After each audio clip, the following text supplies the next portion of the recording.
estuvimos prestando el servicio de pregrado en Colombia en la parte de canales con la Super App, que es la nueva aplicación que está saliendo.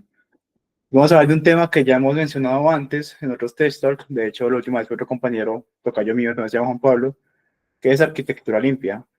Vamos a recordar algunos conceptos porque es importante, porque en el banco lo utilizamos mucho, y también vamos a mencionar otras cosas nuevas que me parece importante, como por qué la arquitectura hexagonal es la evolución de esto, algunos ejemplos de test, etcétera, etcétera. Entonces vamos a empezar. Aquí tenemos la agenda de la conferencia. Lo primero que vamos a hablar es una introducción pequeña de entender qué es realmente arquitectura limpia, por qué nos debe importar en el desarrollo de software. Que la cámara está acá. ¿Cuáles son los beneficios concretos que vamos a obtener de esta? Después vamos a hablar de los dominios y casos de uso, que es como el core de la arquitectura limpia, el corazón de esta. Aquí vamos a ver que es donde se vive todo lo que hace nuestro software, que sea valioso, que son las reglas de negocio, las entidades de negocio, las reglas de dominio, los casos de uso, etcétera, etcétera. Después vamos a hablar de los adaptadores y puertos, que es un bloque junto con, aquí voy a mencionar la arquitectura hexagonal, entonces es un poquito larguito, porque pues es otra arquitectura que es muy similar, pero tiene cositas diferentes. Vamos a ver cómo conectamos nuestro core de negocio con el exterior, ya sea una API REST, una base de datos, un servicio externo, una cola de mensajes, etcétera, etcétera. Después vamos a hablar un ratico de pruebas. Vamos a hablar de pruebas unitarias, pruebas en end etcétera, etcétera, y cómo se aplican en arquitectura limpia. Vamos a ver también escalabilidad, que son buenas prácticas que se pueden tener para crear nuestros sistemas y que se conviertan en cosas gigantescas y que no se pueden mantener inmantenibles. Y después vamos a hablar de errores comunes que suceden al momento de tratar de implementar arquitectura limpia, que son antipatrones. Y de último, vamos a tener un espacio pequeño de preguntas por si alguno tiene dudas. Bueno, vamos a empezar. Si me estoy viendo, sí. Vamos a empezar con qué es la arquitectura limpia. Bueno, por un momento quiero que hagan el ejercicio mental de imaginarse una cebolla. La cebolla tiene capa, ¿cierto? Nosotros vemos que el centro de la cebolla es lo más protegido, es el núcleo, esto es lo más valioso. En nuestro caso, nuestro centro se llama dominio, que es donde están las entidades y las reglas de negocio. Por ejemplo, cómo funciona un pedido, cómo funciona una transferencia, qué objetos tiene, por ejemplo, un usuario, validaciones que posa un usuario, etcétera, etcétera. Aquí es importante mencionar que cada capa hacia afuera es menos crítica que la anterior. Por ejemplo, es más crítico el dominio que la aplicación y a su vez la aplicación es más crítica que los controladores o las interfaces de usuarios. Sí, o sea, y ten en cuenta que todo es intercambiable, pero el centro que es el dominio no lo es. Eso nunca cambia. Lo que quiero que entiendan es que el flujo de información siempre va de afuera hacia adentro, nunca de adentro hacia afuera. Eso es importante entenderlo. ¿Esto qué significa? Que nuestro dominio no entiende nada de tecnologías. Como son capas aisladas, la application use case no sabe, que es donde están como las tecnologías y los controladores, y el dominio está en el centro, él no sabe nada con qué base de datos está usando, él no sabe qué framework está usando, él no sabe si está en Java, si está en C#, a él no le importa. A él solamente le importa que tenga sus entidades definidas y sus reglas definidas, que es lo que él va a entender.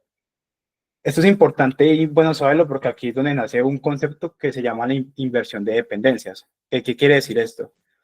En las arquitecturas tradicionales, por ejemplo, arquitectura modelo vista controlador o otras que ustedes conozcan, tenemos que el dominio depende de la infraestructura. ¿Cómo así? Las reglas de negocio conocen qué base de datos utilizan, qué API se llaman, qué frameworks se utilizan, etc. El hecho de cambiar una de estas tecnologías requiere modificar la lógica de negocio, es decir, el dominio. Y esto no es tan chévere porque eso implica mayores tiempos de desarrollo y modificar cosas que no se deberían, porque es que si se define una lógica de negocio no debería cambiar en muchísimo tiempo, no sé qué puede ser algo extraordinario. Esto lo resuelve la arquitectura limpia. ¿Por qué? Porque aquí se hace la inversión, es decir, aquí la infraestructura, las tecnologías van a depender del dominio. Entonces, el dominio no sabe nada de la base de datos, de las APIs, de framework, él no sabe nada. Él nada más le dice, vea, yo necesito hacer esto y necesito que usted me resuelva y ya. Entonces, uno ya como desarrollador, uno define qué tecnologías va a usar para poder implementar esa lógica de negocio, ¿cierto? ¿Esto por qué es tan importante? Porque si el día de mañana nosotros decidimos cambiar una tecnología por otra, ejemplo, tenemos una base de datos de Postgres y la decidimos cambiar a Mongo, o de REST a GraphQL, inclusive puede ser ni siquiera con tecnologías, puede ser con protocolos. Eh, pues si hacemos el cambio o una migración, nuestro core no va a cambiar, nada más va a cambiar la tecnología. Entonces, la implementación no va a ser tan pesada ni va a tocar cambiar tantas cosas que de ahí para atrás, porque se va a cambiar nada más un adaptador y una capa como tal. Listo. Vamos a pasar a los beneficios. Esto fue como una breve introducción. Si tienen dudas, me pueden decir, yo quedo pendiente. Alzan la manito, yo escucho. O me interrumpen. Por lo que como no estoy viendo la pantalla, pues no sé, pero me pueden interrumpir tranquilos. Si algo. Vamos a pasar a los beneficios que trae la arquitectura limpia. Realmente estos beneficios todos van muy de la mano y son muy similares. Lo primero es que es muy testeable. Con la arquitectura limpia podemos probar nuestras reglas de negocio sin necesidad de levantar bases de datos de prueba, sin datasets de prueba, como si es usualmente necesario el modelo vista controlado, por ejemplo, sin hacer llamadas HTTP y sin nada externo. Entonces, podemos probar una regla de negocio en 5 milisegundos, por ejemplo. Y esto es bueno porque nos reduce los tiempos de testing, lo que se traduce, nos reduce el tiempo de calidad, de mostrar la calidad del código, lo que se traduce en mayor eficacia al momento de desarrollar. Otro beneficio es que es muy mantenible. El hecho de cambiar, lo que mencionaba anteriormente, el hecho de cambiar, por ejemplo, el frontend de nuestra aplicación no afecta para nada la lógica de procesamiento de pedidos, por ejemplo. El hecho de cambiar una base de datos no rompe los casos de uso, porque cada capa es independiente de otra y evoluciona de manera individual. Como les digo, los casos de uso de la lógica de negocio le dicen, sobre todo la lógica de negocio nos dicen como, yo necesito hacer esto con estas restricciones. Y ya otra capa anterior ya lo resuelve por medio de tecnologías, pero la funcionalidad es la misma. Entonces, eso es bueno porque no tenemos que modificar otras capas. Lo otro es que es escalable, no a nivel técnico, sino a nivel de equipos. De hecho, hace poquito en mi equipo me pasó. Es muy chévere porque no sé si les ha pasado que ustedes a veces hacen un proyecto de varias personas y es difícil como separarse quién va a hacer qué, porque a veces se pisan las cuerdas o generan conflictos entre ustedes cuando hacen un merge, etcétera. Y la arquitectura limpia resuelve un poco este problema, porque como se divide entre capas, se pueden dividir los trabajos entre capas. Entonces, por ejemplo, la parte, si hago usted la entidad de dominio, yo hago los casos de uso, usted hace tal adaptador, usted hace tal consumer, etcétera, etcétera. Lo otro es que es flexible. Como les digo, a él no le importa qué tecnología se use. Lo que le importa es que pues, se cumpla las reglas de negocio. Entonces, es lo que les comentaba, es chévere porque uno puede cambiar, por ejemplo, una base de datos a otra y los tiempos de desarrollo no van a ser tan largos como si hiciera con arquitectura tradicional, porque requeriría hacer muchísimos cambios a nivel de códigos y clases y controladores y servicios. Pero esto es colaborativo porque, como les mencionaba, los equipos pueden trabajar de manera independiente. Y lo sexto es que es muy fácil de auditar y es muy fácil de, pues, demostrar calidad de código. Las revisiones, porque como divido por capas, las revisiones de código son muy fáciles. Cuando las reglas de negocio están aisladas y claramente identificadas. Esto quiere decir que los revisores pueden entender lógica sin perderse detalles técnicos, porque ellos pueden ir directamente a la entidad, a la capa de dominio y entender qué se quiere hacer, sin necesidad de entender mucho del framework que se esté usando, por ejemplo. Vamos a pasar a explicar cada capa. Vamos a hablar de la capa de dominio. Vamos a decir que las características es que primero no tiene, bueno, aquí un ejemplito, ya se lo explico, pero en general no tiene dependencias externas, Es decir, él no depende de nadie. Él contiene las reglas de negocio puras. Eh, por ejemplo, cómo se puede evitar una cuenta, qué validaciones para hacer ese débito tienen que pasar, cuáles son los límites permitidos, todo eso pues está aquí definido.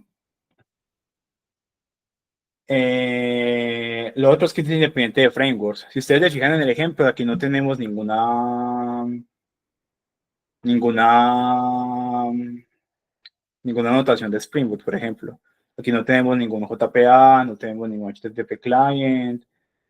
Sí, uno a veces le puede poner cosas para, digamos que facilitarse el código, por ejemplo, colocar @data o cosas por el estilo, pero en realidad no es necesario, él no lo necesita, él por sí solo podría funcionar. Pero eso es nada más para evitarse escribir más código, realmente. Dame un segundo. Ya, listo.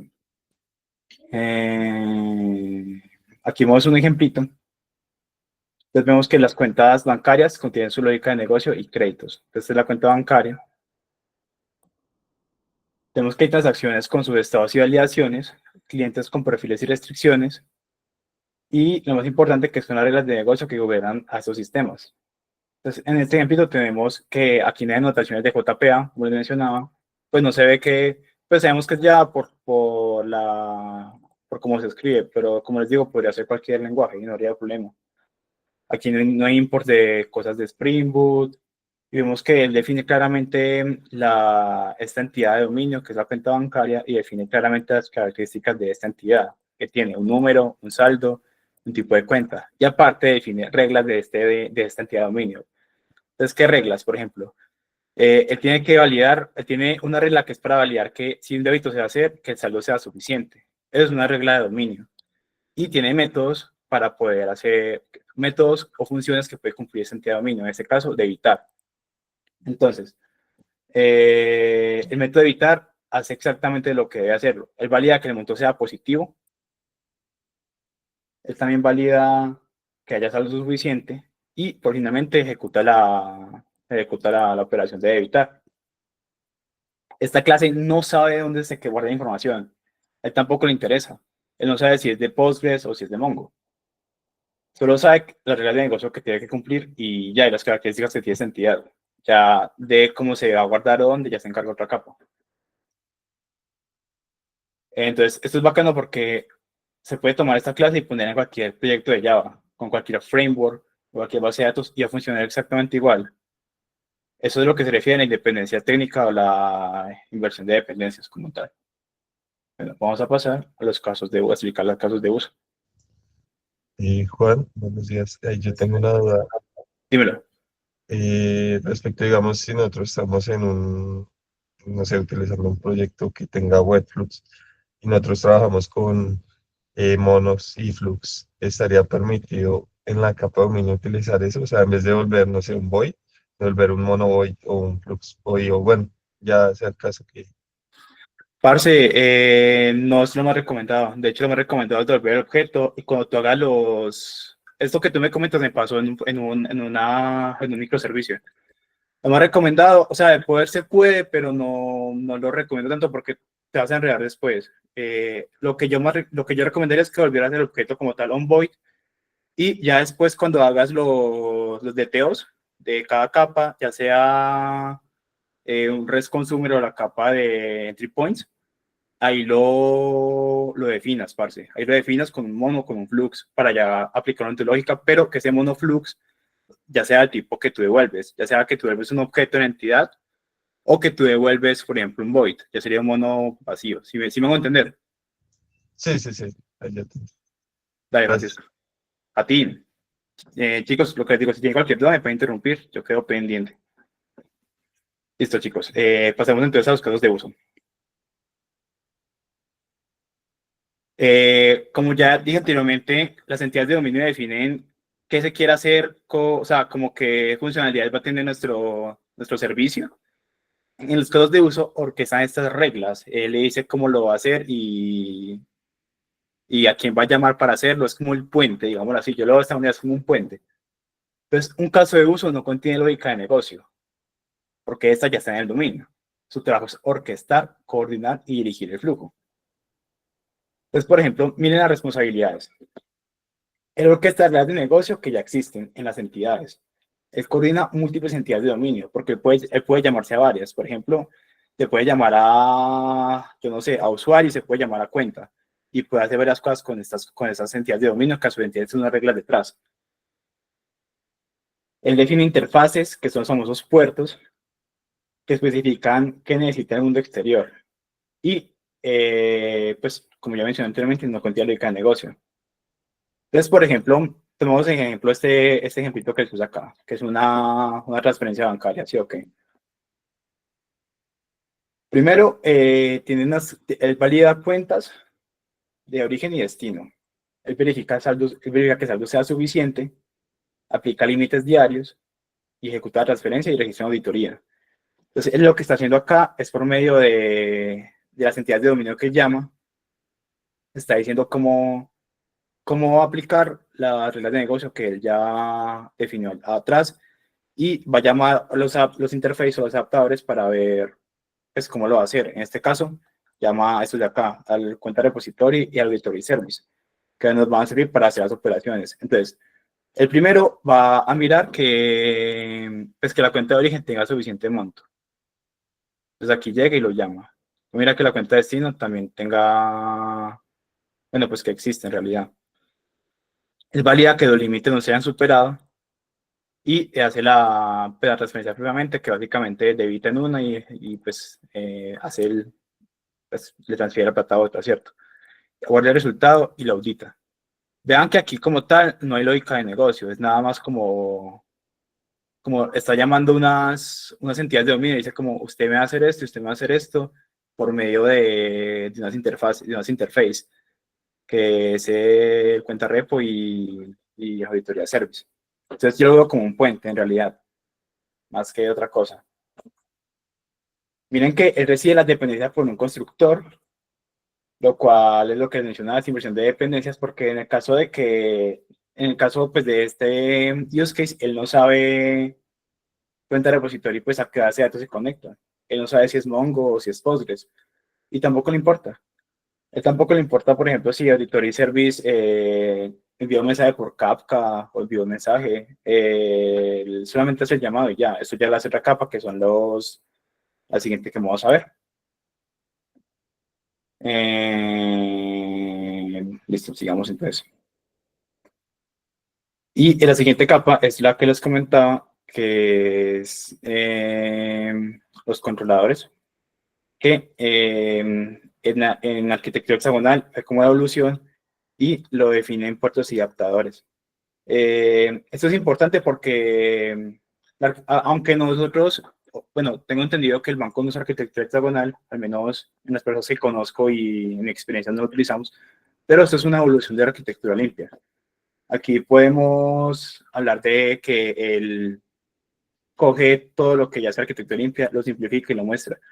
Entonces, imaginen que nuestro core bancario es este, nuestro core de aplicación es este, perdón. Es un hexágono. ¿Pero por qué es un hexágono? Es porque tiene múltiples lados y cada lado representa un flujo de información, entradas y salidas. Entonces, cada lado puede conectarse con diferentes partes del mundo exterior o diferentes partes de la aplicación. Entonces, por ejemplo, este lado se puede conectar con un REST API para aplicaciones web y móviles.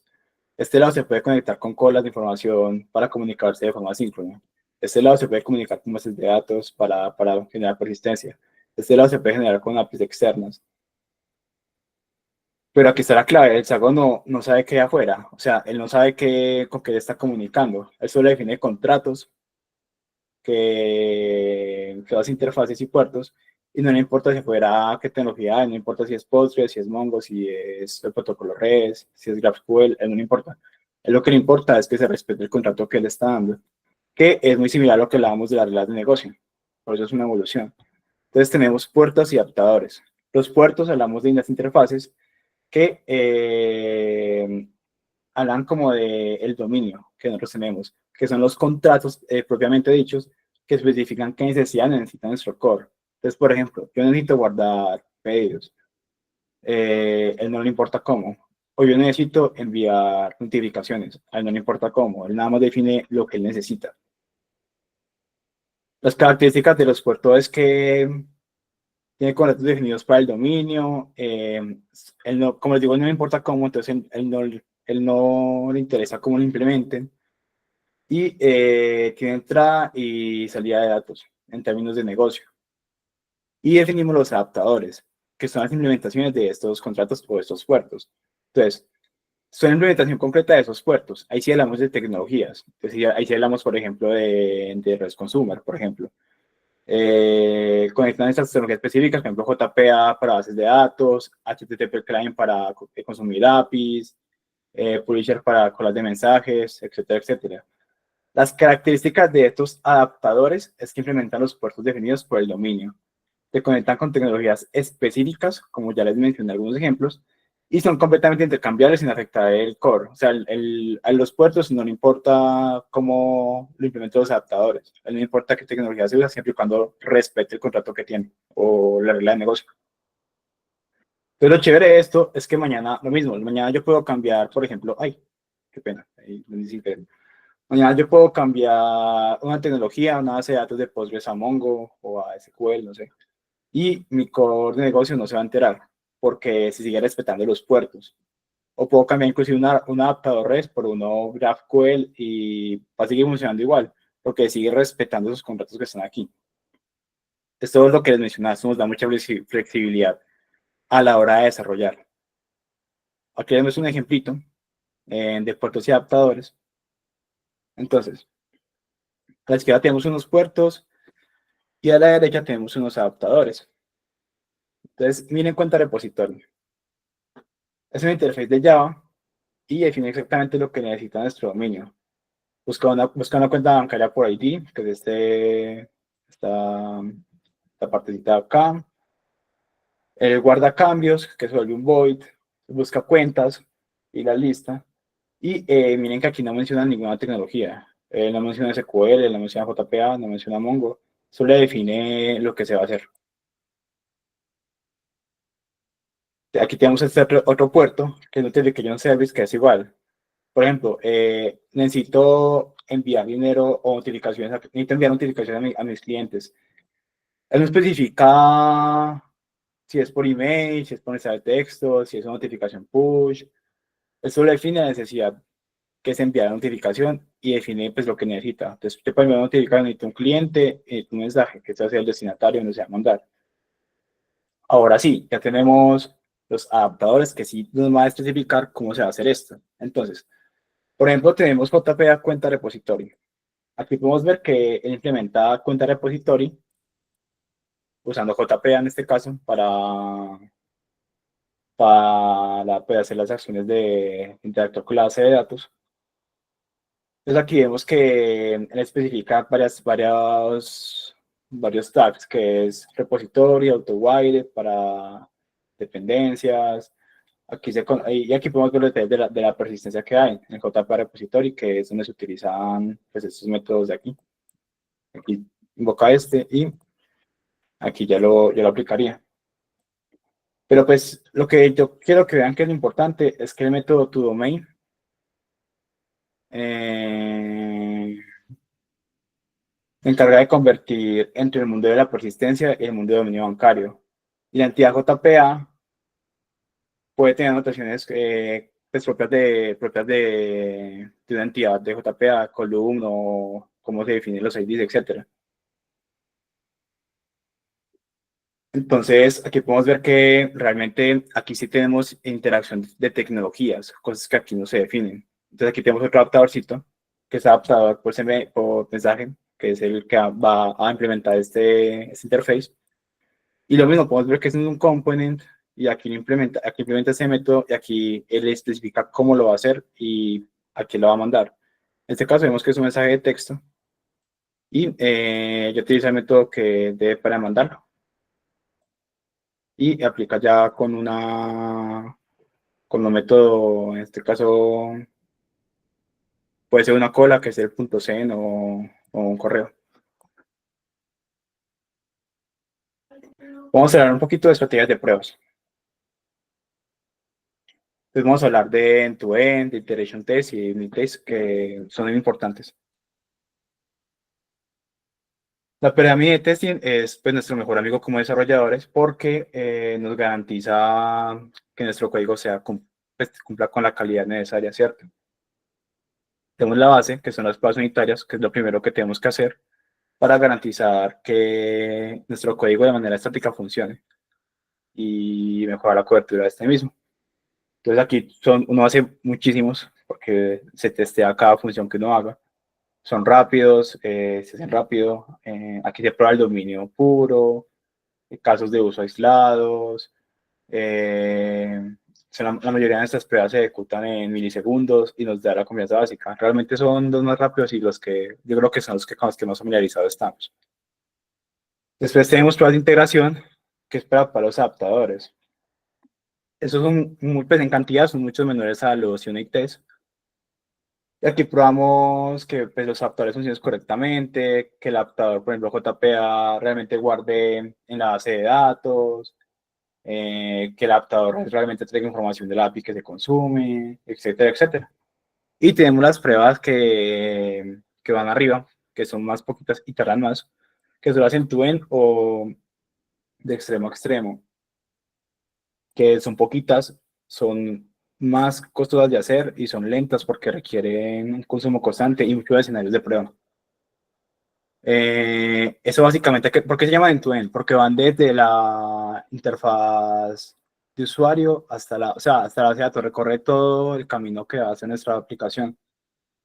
Son importantes porque no podemos depender solo de ellos. Entonces, ¿esto por qué funciona tan bien? Porque las pruebas unitarias, como nuestro menú no tiene dependencias externas, las pruebas unitarias pues son triviales, no necesitamos levantar spin context, no necesitamos levantar una base de datos, no necesitamos nada externo, solamente estimamos la clase y la probamos. Los casos de uso se prueban por dependencias que normalmente se moquean con anotación. Bueno, en el caso de Java utilizamos la anotación de mock o sí, con mock o se hace un comportamiento DAM, etcétera. Y las pruebas de integración es donde se prueban los adaptadores con dependencias, pero de manera controlada. Es decir, aquí sí se hace consumo de base de datos para probar adaptadores JPA, aquí sí se consume APIs para probar que si no esté respondiendo, las APIs pueden ser moqueadas o pueden ser con la API real o pueden ser inclusive con un mock que se monte por nosotros mismos en local, podría ser. Es para ver que realmente si los consumos que se hacen externos a la aplicación, si funcionan realmente como esperamos. En cambio, las pruebas end-to-end, como les digo, son muy poquitas, pues no se hacen mucho y son enfocadas a los flujos críticos de la aplicación. Por ejemplo, uno lo que hace es hacer muchos escenarios de prueba, escenarios reales que van a pasar por un celo real. Por ejemplo, que la persona meta mal su nombre en una parte donde debe meterla y que el error que esperamos y que el cuerpo que responda sea el que esperamos, que pase por la autenticación y que se le redirija al microservicio. Realmente son más demoraditas. Yo lo suelo hacer con Karate, se lo recomiendo mucho. Pero pues igual hay varias maneras de hacerlo. Aquí vamos a ver un ejemplito de un test de prueba unitaria en donde se los muestro. Es un test de un caso de uso de transferir dinero use case. Que extiende de Mojito para poder moquear lo que vamos a necesitar, que es transferir dinero use case como tal. Entonces, en el setup tenemos que usamos Mojito para crear los mocks de las dependencias cuenta repository y auditoría service. El caso de uso recibe estas dependencias para el constructor con injective mobs. Es importante moquearlas porque no queremos que use el real y porque los va a pedir con el constructor. Si no los definimos, va a fallar. Aquí tenemos un given, que es esta partecita de acá, que es para preparar el escenario. con objetos de dominio puros, es decir, las entidades de dominio que vamos a usar, en este caso cuenta de origen, cuenta de destino y comando. Aquí lo hacemos con un constructor. Después tenemos los when, que es donde configuramos los mocks. Cuando el repositorio busque la cuenta 123, va a volver el origen, y cuando la cuenta busque 456, va a volver el destino, que es lo que hacemos aquí, básicamente. Estamos definiendo el comportamiento que requeremos en esos mocks. Después, en el when ejecutamos el caso de uso. Y en el TEN vamos a verificar que pues, efectivamente nuestra prueba sí haya traído lo que necesita. En este caso, pues que el comportamiento de estos mocks sí sea el que se va a esperar acá. Entonces, por ejemplo, que verificamos que, por ejemplo, que el saldo de la cuenta de origen quede en 800, que el de destino quede en 700 y que efectivamente sí se registre a nivel de auditar. Entonces aquí vean que es una prueba unitaria porque estamos probando el comportamiento del use case, la función que tiene para ejecutar, que es el que orquesta estas entidades de dominio. Por eso es necesario declararlas y por eso es necesario como crearlas también y definir el comportamiento de ver qué van a devolver. Bueno, pasemos a la escalabilidad y buenas prácticas. No solo es escalabilidad técnica, sino también escalabilidad de equipos, como les comentaba en el proceso de la organización. Estos seis ítems no son negociables si queremos que la arquitectura libre funcione con proyectos reales. Tenemos la separación clara de responsabilidades. Cada capa tiene exactamente una responsabilidad. El dominio solo son las reglas de negocio. Los casos de uso solo son la orquestación. Los adaptadores solo son la conexión a tecnologías y sin excepciones. No tengo por qué tener pues, por ejemplo, lógica de negocio en un adaptador. Eso rompe la arquitectura limpia y rompe lo que intentamos con esto. Tenemos módulos independientes. Cada microservicio puede evolucionar independientemente. El equipo de pedidos puede desplegarse y coordinar con el equipo de usuarios. Esto es una autonomía de equipos, que es otro beneficio que tenemos con la arquitectura limpia, y es otra de las cosas que se busca en la escalabilidad. Tenemos la inversión de dependencias, que lo han mencionado mucho, que básicamente es lo que les había hecho. Las tecnologías, el dominio no depende de las tecnologías, sino que las tecnologías van a depender del dominio y no hacia afuera. Tenemos los test driven development, que son los tests que guían el diseño. Primero es escribir el test, que especifica el comportamiento deseado, que es lo que demostrado ahorita, por ejemplo, con definir el comportamiento de los mocks. Después implementa el código que hace para pasar esos tests. Y los test se documentan, son documentación ejecutable en nuestras reglas de negocio. O sea, básicamente es definir lo que queremos que como que nuestras reglas de negocio funcionen. Es una prueba de que nuestras reglas de negocio funcionan como queremos y no funcionan de manera distinta. Después tenemos el Domain Driven Design, que es donde modelamos el software según el negocio real. Usamos el mismo lenguaje que usan los expertos del negocio. Por ejemplo, un pedido en el código es exactamente lo mismo que el pedido para analista de negocio, porque debe ser claro para todos y debe ser entendible y aquí en tecnologías, entonces es importante tener en cuenta eso. O sea, que alguien que no sepa nada a nivel técnico pueda leer nuestras entidades de dominio, entender qué hacen y qué contienen. Y de último tenemos el Configuration as a Code, que es que toda configuración versionada que sea traceable y reproducible. Nada de configuraciones manuales que solo existen en la cabeza del desarrollador senior, que ya se fue de la empresa, sino que todo esté documentado y todo esté ahí, para que si una persona con el proyecto pues pueda continuar como ya estaba y pues no tenga problemas verificando, bueno, qué hace esto, qué hace esto, otro. Vamos a hablar de errores comunes que suceden en la arquitectura limpia. Vamos a hablar primero del Anemic Domain, que son entidades sin comportamiento. Solo tiene getter y setter, lógica que hay dispersa en servicios. Es lo que yo les comento. Pues a veces sí tenemos entidades que realmente solo definen objetos, por ejemplo, tipo de cuenta, pues no, ahorros y corriente. Pero normalmente las entidades de dominio tienen también definen comportamientos que son las reglas de negocio propiamente dichas. Por ejemplo, que transferir, que las restricciones que va a tener, que no puede transferir si tiene menos plata de la que se la cuenta, etcétera, etcétera. Otro ejemplo es que, por ejemplo, un pedido comercio que solo tenga número y total, y solo tenga dos funciones, que es get número y get total, y set total, perdón. Y después una clase pedido service con un método de aplicar descuento o validar pedido.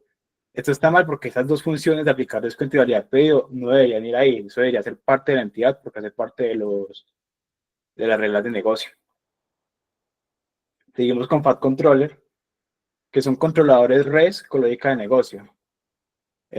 Por ejemplo, que tienen validaciones, cálculos mezclados junto con el manejo de GDP, lo cual es, pues, a veces nosotros cometemos este error porque es más sencillo de implementar, pero eso afecta mucho la escalabilidad. Porque si queremos hacer un cambio en el controlador, también tendríamos que afectar directamente esa regla de negocio y por eso rompe la arquitectura limpia, no es lo que queremos. Otro que vemos es el dependency leak, que es que el dominio depende de un framework o librerías externas, que esto rompe la inversión de dependencias, que es cuando veo, por ejemplo, un auto-wired en una entidad de dominio, o por ejemplo, un import de persistencia de Java, pues eso no tendría por qué estar ahí, eso tendría que estar en otra capa diferente, en un adaptador o puerto. El good object, que son clases gigantes que hacen demasiadas cosas. Son servicios de más de 1000 líneas que manejan 20 casos de uso diferentes, lo cual es, pues, hablando de principios SOLID, eso es una violación al principio de responsabilidad única y no es lo que queremos. Lo que se usa con las entidades de dominio es separar uno por uno lo que hace cada parte del negocio y eso también asegura de que cuando hagamos casos de uso no tengamos que hacerlos tan gigantes para poder orquestar estas entidades de dominio. Y por último tenemos el chat interfaces, que básicamente es que múltiples llamados, se hacen múltiples llamados a múltiples llamados pequeños entre capas para complementar una operación, en lugar de una llamada que trae todo necesario.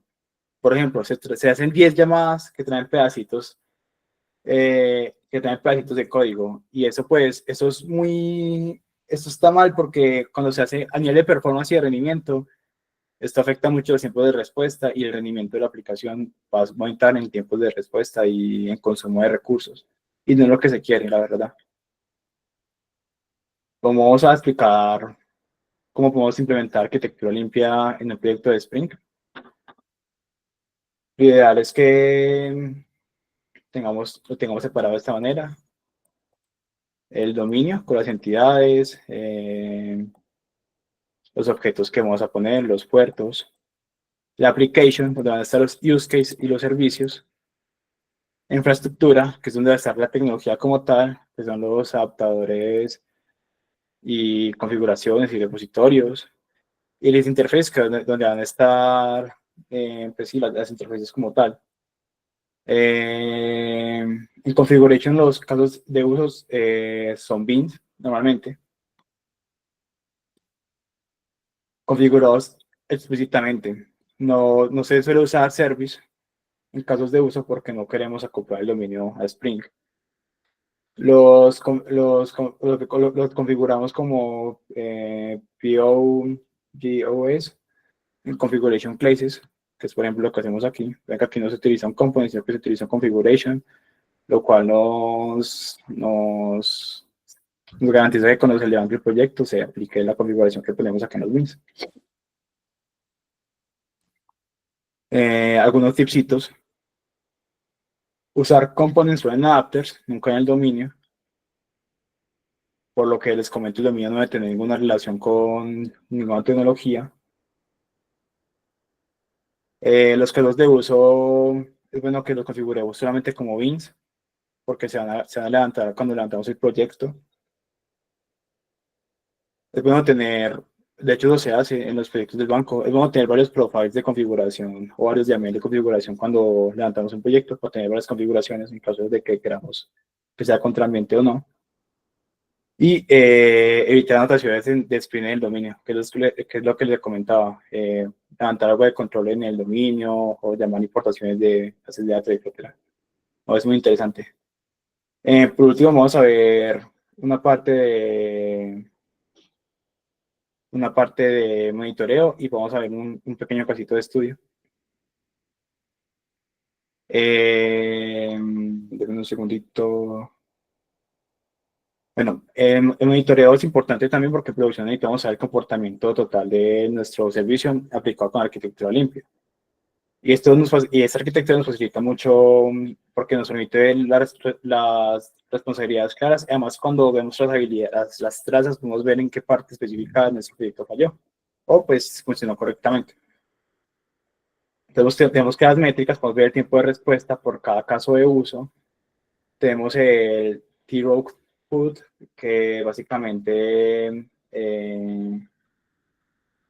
es como el tiempo de respuesta por adaptador. Tenemos las tasas de error de cada uno de las capas. Y tenemos las responsabilidades claras con las métricas son precisas. Además, podemos ver también el uso de recursos por capas. También podemos ver los logs, que pues, los podemos ver estructurados y normalmente podemos ver cómo fluyen los IDs o las trazas desde todas las capas, desde la capa res hasta la base de datos, hasta una API, etcétera, etcétera. Aquí es importante mencionar los niveles del log, el debug para adaptadores, info para casos de uso y error para fallos de dominio. Lo que les mencioné en la trazabilidad, podemos ver cómo funciona perfectamente, porque cómo traza cada request, digámoslo así, entre cada una de las capas de arquitectura limpia. Y eso es interesante porque podemos ver específicamente en qué capa falló o qué capa es la que está produciendo el error.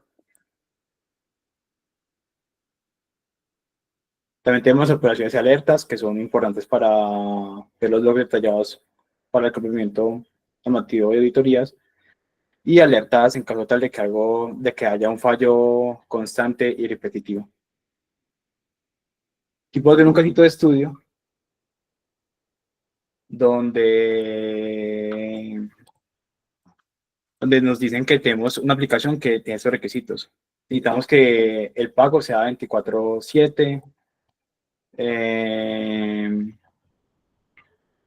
Tiene que tener múltiples canales de información, web, mobile y ATM, tiene que integrar con sistemas externos, tiene que cumplir con esos requisitos, tiene una alta disponibilidad. Entonces, ¿qué podemos hacer acá? Aquí podemos utilizar arquitectura limpia. Miren que aquí en la infraestructura utilizamos unas redes de datos para la persistencia, un consumo de APIs, un consumo de servicios de mensajería como es Kafka. En el dominio tenemos las entidades de dominio que vamos a utilizar. En este caso, como es para procesar pagos, tenemos un pago, una cuenta, un cliente, una clase de negocio y todo lo necesario para poder cumplir con el procesamiento de pagos. En la capa de application ya tenemos eh, los uses que vamos a usar poder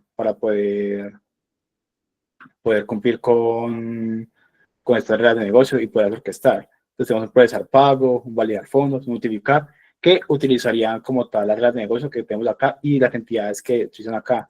Luego para procesar un pago necesitamos un pago, una cuenta y un cliente, por ejemplo, que se utiliza nada más en este use case, por ejemplo. Para validar fondos probablemente necesitamos una cuenta y un pago, o una cuenta y un cliente, por ejemplo. Como notificar necesitaríamos nada más un cliente o una cuenta. Entonces aquí podemos ver que se utilizan varias entidades de dominio en un solo use case. Ya tenemos también a nivel de interfaz de usuario, por REST API, por Mobile App, por ATM Service, que es lo que nos piden. Y tenemos a nivel de infraestructura, pues las tecnologías que vamos a usar para poder tener información o persistirla. A pesar de que, como les digo, pues se puede usar cualquier tecnología para la arquitectura limpia. Acá hay un stack tecnológico pues, que se recomienda, es con Java, mayor a Java 17. De hecho, el banco creo que ya está utilizando Java 21. Un Spring Boot de versión 3 o superior.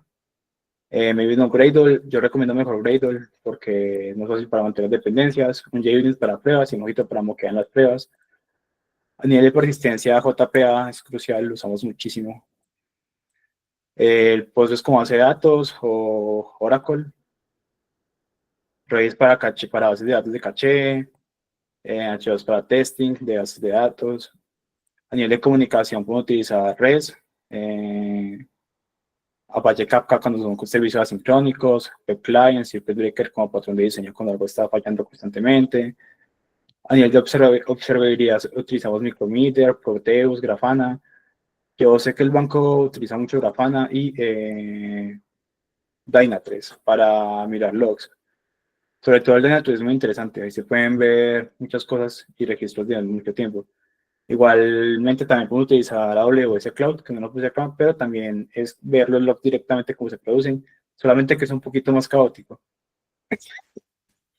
Y no permite filtrarlo tan bien como lo haríamos por Grafana o por Dynatrace.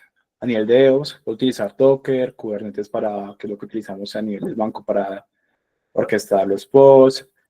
Nosotros utilizamos Azure DevOps para correr pipelines, pero también se puede utilizar Jenkins o GitLab, SonarQube para poder monitorear la tasa de calidad de código.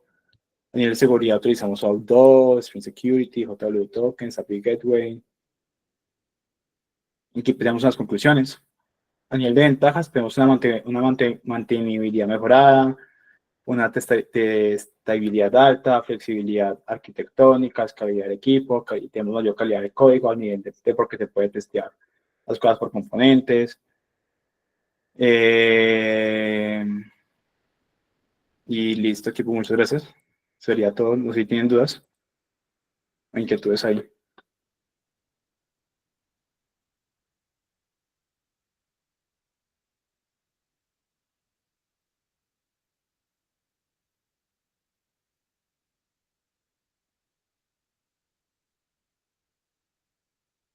Listo, equipo, entonces,